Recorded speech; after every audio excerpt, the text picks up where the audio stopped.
Video शुरू करने से पहले आपको बता दें कि यदि अभी तक आपने हमारे चैनल को सब्सक्राइब नहीं किया है तो अभी कर लें और साथ में नोटिफिकेशन घंटी को भी दबाएं ताकि हमारी वीडियो सबसे पहले आप तक पहुंच सके।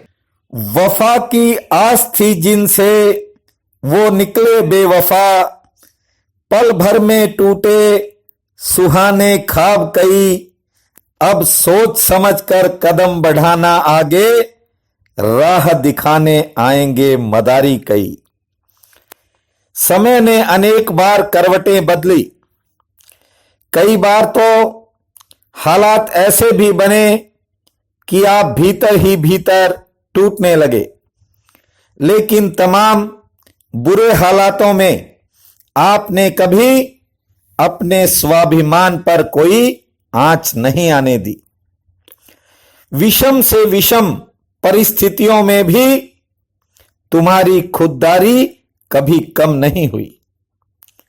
हर अच्छे बुरे समय में आपने पूरे संयम व साहस से काम लिया, लेकिन थोड़े आत्मविश्वास की कमी के कारण महत्वपूर्ण फैसलों में आपने जो चूक की, उनमें से कुछ एक का खमियाजा तो आप आज तक भुगत रहे हो।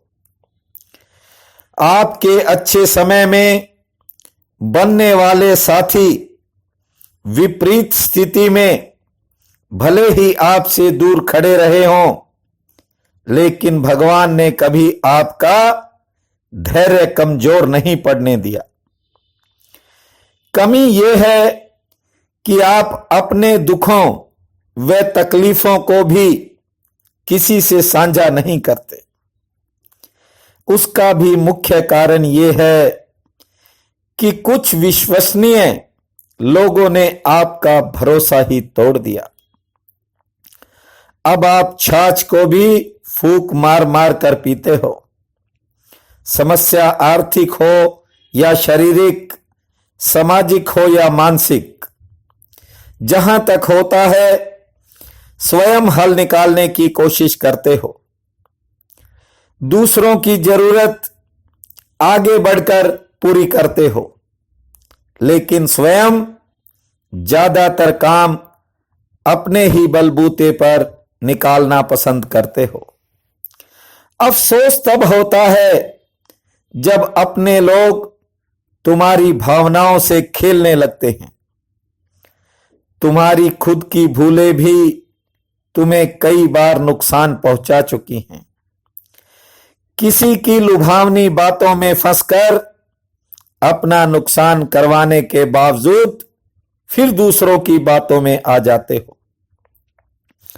बंधुओं, जुलाई 2017 धनु राशि के लिए विशेष उपहार लेकर आएगी।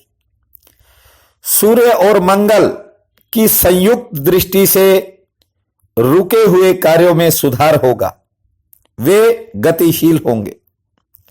लेकिन कुछ समय बाद सूर्य व मंगल अष्टम भाव में होने पर कुछ शारीरिक व मानसिक कष्टों का भी सामना करना पड़ सकता है। जिन भूलों के कारण बीते समय में आप पिछड़ गए, उन्हें इस बार मत दोहराना।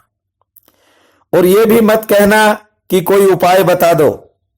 मैं पहले भी विनती कर चुका हूं आपसे कि व्यक्तिगत रूप में किसी को उपाय बताना मेरे लिए संभव नहीं है। जिसे तुम जीवन कहते हो, यह उतना छोटा नहीं जितना छोटा आप इसे समझ रहे हो। जिंदगी में लंबी यात्रा करनी पड़ती है और इस यात्रा में आपको हर प्रकार के अनुभव भी मिलते हैं। कुछ लोगों की सलाह पर तुम कई उपाय भी करके देख चुके हो। समस्या घटने का नाम नहीं लेती। व्यर्थ के चक्करों में पड़ने की बजाय अपने विवेक से काम लो। मैं जानता हूं, किसी भी रास्ते की ऊंच नीच को समझना हो, उसे मापना हो, तो उस रास्ते का वाकिफ होना पड़ता है। रास्ते के गड्ढों की गहराई उनमें गिरकर ही जानी जा सकती है। गलत को समझने के लिए गलत से भी गुजरना पड़ता है।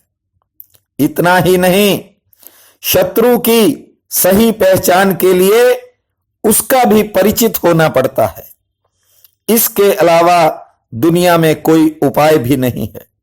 जो बीत गया उसे भूल जाएं, स्वार्थी लोगों के चंगुल से दूर रहें, अपनी बुद्धि का इस्तेमाल कर अपने भविष्य के लिए अपने अनुभवों का प्रयोग करें। मुझे उम्मीद ही नहीं अपितु पूर्ण विश्वास है कि आने वाला समय आपके पक्ष में फैसला सुना सकता है। जिन कामों को कभी आपने कल्पना भी नहीं की थी, आने वाला समय उन्हें भी बना सकता है।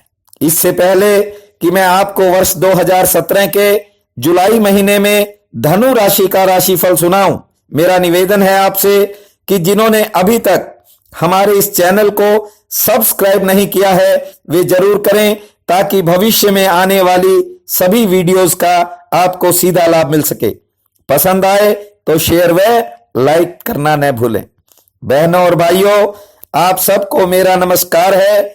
वर्ष 2017 के जुलाई महीने में धनु राशि का राशिफल इस प्रकार है। इस महीने आपके कार्य में विस्तार की पूरी संभावना है और जिन कामों के बारे में आपने नहीं सोचा था उनके प्रस्ताव भी आपके समक्ष आएंगे। व्यापार और कारोबार में भागदौड़ रह सकती है। लाभ सामान्य श्रेणी का होगा, लेकिन आर्थिक स्थिति मजबूती पकड़ती जाएगी। मान प्रतिष्ठा में बढ़ोतरी होगी। सरकार व समाज में रुतबा बढ़ेगा। जल्दबाजी में किया गया कोई फैसला नुकसान पहुंचा सकता है, थोड़ा संयम से काम ले। कारोबार में उतार चढ़ाव भी रहेगा, इसलिए सीमा में रहकर काम करें। नई योजना सफलता की तरफ बढ़ेगी। गृहस्थ में, परिवार में थोड़े बहुत वैचारिक मतभेद हो सकते हैं, संयम से काम ले। यात्राओं का बोझ भी बढ़ेगा। जीवन साथी के साथ भी वैचारिक मतभेद होंगे, लेकिन सुख भी बराबर मिलेगा। संतान संबंधी कार्यों पर धन खर्च होगा। सेहत लगभग ठीक रहेगी, किंतु थोड़ी बहुत पीड़ा आपको मिल सकती है। महीने के मध्य में घरेलू झंझटें थोड़ा मन परेशान करेंगी। विदेश से जुड़े कार्यों में अचानक प्रगति होगी। लोहा, लकड़ी, सूत, कपास, कपड़ा, तेल तिलहन के व्यापारी अच्छा लाभ कमाएंगे। धातुओं के जो कारोबारी हैं उन्हें कुछ सरकारी नीतियों का सामना करना पड़ेगा। घरेलू मोर्चे पर खर्च आमदन से ज्यादा होगा। कारोबार में लाभ मध्यम श्रेणी का मिलेगा। भवन निर्माण सामग्री के जो व्यवसायी हैं उन्हें धन लाभ ठीक होगा, लेकिन मन थोड़ा अशांत रह सकता है। जमीन जायदाद व प्रॉपर्टी के कारोबार से जुड़े लोग आजीविका हेतु किन्हीं नए साधनों से धन लाभ प्राप्त करेंगे। वाहन कर्मचारियों के लिए यह महीना काफी ठीक है। दालों, अनाजों, मेवा व किराना से जुड़े लोग अच्छा लाभ कमाएंगे। शेयर बाजार में उठापटक रहेगी, ध्यानपूर्वक कार्य करें। आवास संबंधी कठिनाइयां कम हो सकती हैं। किसी भी नए काम की शुरुआत के लिए चंद्र, मंगल, बुध, बृहस्पति चारों बार ठीक है और रविवार भी ठीक रह सकता है। वाहन की खरीदारी हो सके तो 20 जुलाई तक टाल दें। डॉक्टरों, वकीलों, लेखकों व तकनीकी विषय से जुड़े लोगों के लिए यह महीना ठीक लाभ देने वाला है। लेन देन की समस्याएं हल होंगी। विद्यार्थियों व शिक्षण कार्यों से जुड़े लोगों के लिए आर्थिक लाभ वाला महीना सिद्ध होगा। लेकिन विद्यार्थियों का संघर्ष बढ़ेगा अपने शिक्षा क्षेत्र में। निर्वाह योग्य साधन बनते रहेंगे। विशेष कार्यों में थोड़ी परीक्षा करनी पड़ सकती है। मासा अंत में कुछ ऐसे काम बनेंगे जिनकी आपने कल्पना भी नहीं की होगी। भाई बंधुओं से विचार मिलेंगे, लेकिन कारोबार संबंधी विचारों में मतभेद हो सकता है। कोई विवाद भी हो सकता है। लटक रही मनोकामना अचानक पूरी होगी और मन में एक नया उत्साह बनेगा। कुछ पुराने कार्यों में देरी होगी, लेकिन आप उन्हें निपटाने में सफल होंगे। और 30 और 31 जुलाई आपके लिए काफी बेहतर रहने वाली है। और मासा अंत का जो अंतिम सप्ताह है, उसके अंदर कानून, कोर्ट कचहरी व अदालत से जुड़े कार्यों में आपको सफलता प्राप्त होगी। ये महीना आप सबके लिए अति शुभ फलदायी हो। परम पिता परमात्मा आप सबका सहाय हो, ऐसी मेरी कामना है। बहुत बहुत धन्यवाद।